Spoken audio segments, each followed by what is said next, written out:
Vou procurar ser o mais resumido possível. Cheguei aqui a essa audiência pública hoje e logo a primeira fala foi uma fala do presidente da comissão, nosso colega, nobre deputado Nelson Pellegrino. Colocou claramente a sua opinião e colocou de uma maneira quase emocionada o que todos nós aqui temos em comum. Todos nós temos um médico de referência. O embaixador sabe quem foi o seu pediatra. Sua mãe sabe quem é o ginecologista dela. A presidente do conselho sabe quem cuidou do seu filho. Ele disse que o pai dele era médico.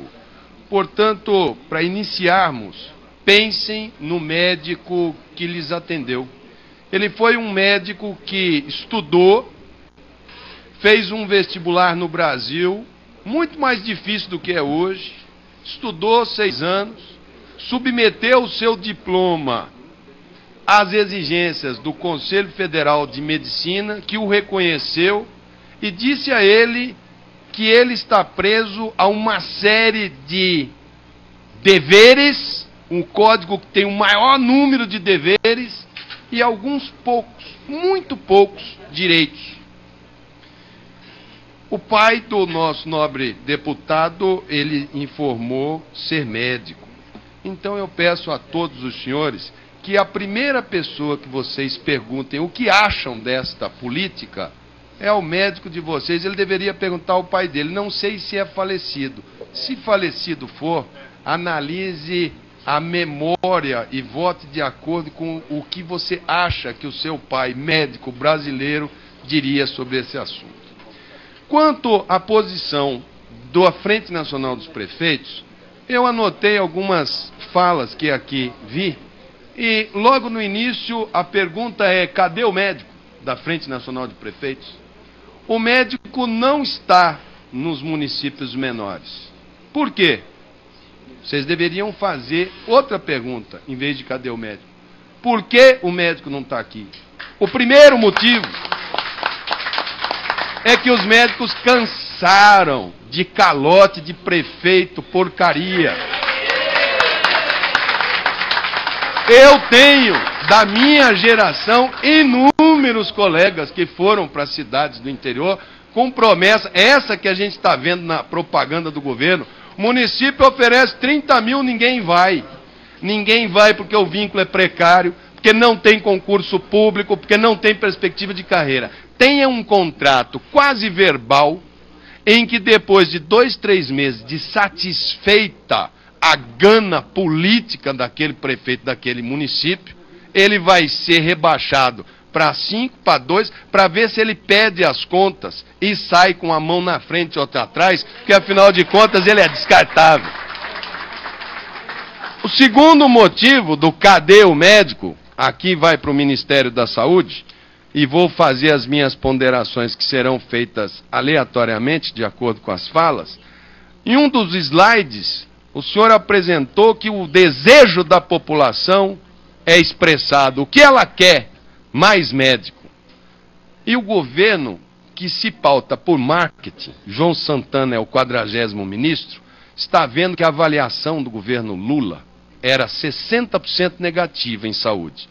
Do governo Dilma, a avaliação dela é 78% negativa em saúde. O ano que vem tem eleição presidencial. E esta articulação é para dar uma resposta eleitoreira para a população, para satisfazer aquela resposta de uma população que, quando instada a falar, é ruim o sistema de saúde? É. Qual é a solução? Ela fala, eu quero mais médico. É a maneira dela falar que ela quer mais saúde. Cada médico, senhor presidente, eu estou controlando ali o máximo possível, senhor presidente. Cada médico, ele pede, em média, 3 exames por consulta. Não sei se os cubanos o pedem, não sei se os espanhóis o pedirão, não sei se os portugueses o pedirão. Não conheço a formação deles, portanto não posso pré-julgá-los. Mas, em média, 3 exames por consulta.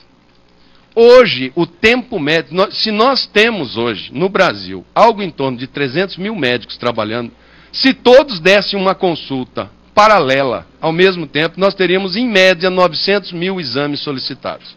Nem todos dão consulta. O Brasil consegue, tem capacidade para fazer algo em torno de 300 mil exames. Os outros vão para a fila.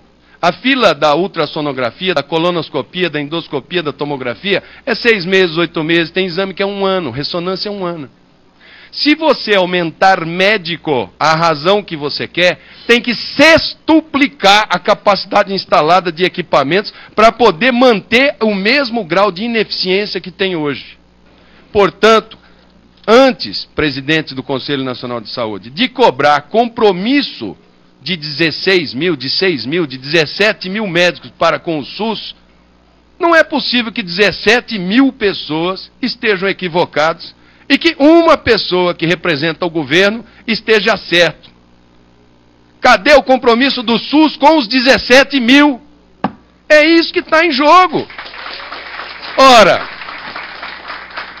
eu sou da época que se estudava muito, os mais inteligentes da turma eram do ITA e do IME, eles faziam engenharia.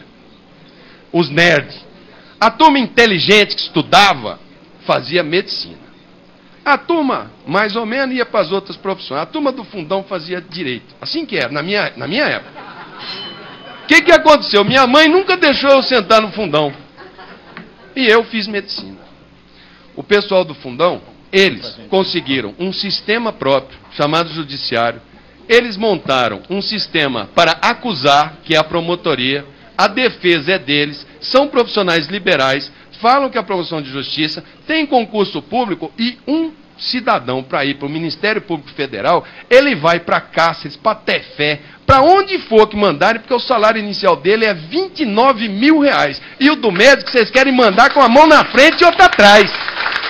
Então não vai. Não vai. Um juiz só vai para uma primeira instância, porque ele sabe que ele vai ficar 5 anos naquela primeira instância, depois ele vai ser promovido para uma instância maior. É lógico, o ser humano tem necessidade de progressão. Ao menino que passou em primeiro lugar no vestibular do Piauí, louvável, prepara Piauí, porque se você não tiver uma proposta para ele, quem vai abrir a Copa do Mundo no Brasil é o nosso neurofisiologista, não é? Ele está fazendo a pesquisa, nosso candidato a Oscar, como é o nome? Miguel Nicoleles, médico brasileiro. Aonde que ele está trabalhando? Porque lá tem proposta de trabalho, tem condição de trabalho e ele é remunerado para. O menino do Piauí vai para lá. O compromisso da atenção básica é mistério. Se eu vou porque eu quero ir. Hoje, quem está fazendo atenção básica no Brasil, e muitos fazem, é por vocação. Porque se fosse por reconhecimento, eles não estão fazendo atenção básica. E quanto às especialidades, aos postos de trabalho, se o MEC aqui tivesse, eu gostaria de fazer essa pergunta ao MEC, o número de pessoas que vão fazer faculdade na Bolívia e no Paraguai está em torno de 20 mil, foi dito aqui. Todo dia, todos os deputados dessa casa aqui recebem pedidos de pais para fazer transferência de menino do Paraguai e da Bolívia para o Brasil. E muitos fazem burlando o vestibular, que é uma fraude e um desrespeito contra os meninos brasileiros que foram estudar e passaram no vestibular. Errado também. Vergonha também. Então, seja ele decreto, eu não sei se esse vai ser o instrumento da presidente. Como nós estamos numa ditadura, que esse governo é uma ditadura, porque o que ela quer fazer, ela aprova aqui dentro, se quiser mudar a bandeira, muda. Pode ser que faça um decreto proibindo o Conselho Federal de Medicina de fiscalizar. Nós vamos entrar nos anos de sombra, de escuridão. Os corpos que os médicos de Cuba produzirem, os mortos, ficarão com as suas lápides na frente do Palácio do Planalto. Deputado. E ficará na conta de cada deputado que eventualmente votar a favor dessa MP da morte, que é o que eu estou sentindo que vem por aí. Portanto, tenho desse parlamentar a minha mais absoluta e veemente repúdia a todos aqueles que estão conspirando. Deixando bem claro, aqueles que se submeterem à prova, sejam formados na Índia, no Paquistão, no Japão, na Coreia, em Cuba, no Paraguai, e que forem aprovados no Revalida, são bem-vindos e têm o seu registro feito no Conselho Federal de Medicina e vão se submeter às regras do governo brasileiro, que vai lhes oferecer os postos de trabalho com esses médicos que estão aí. Sem prova, sem se submeter, ao meu ver, o ministro da Saúde, se assim o proceder, e todos os médicos que compactuarem com isso, devem ser denunciados ao Conselho Federal de Medicina e devem ter os seus registros de medicina suspensos, porque estão prejudicando a população brasileira.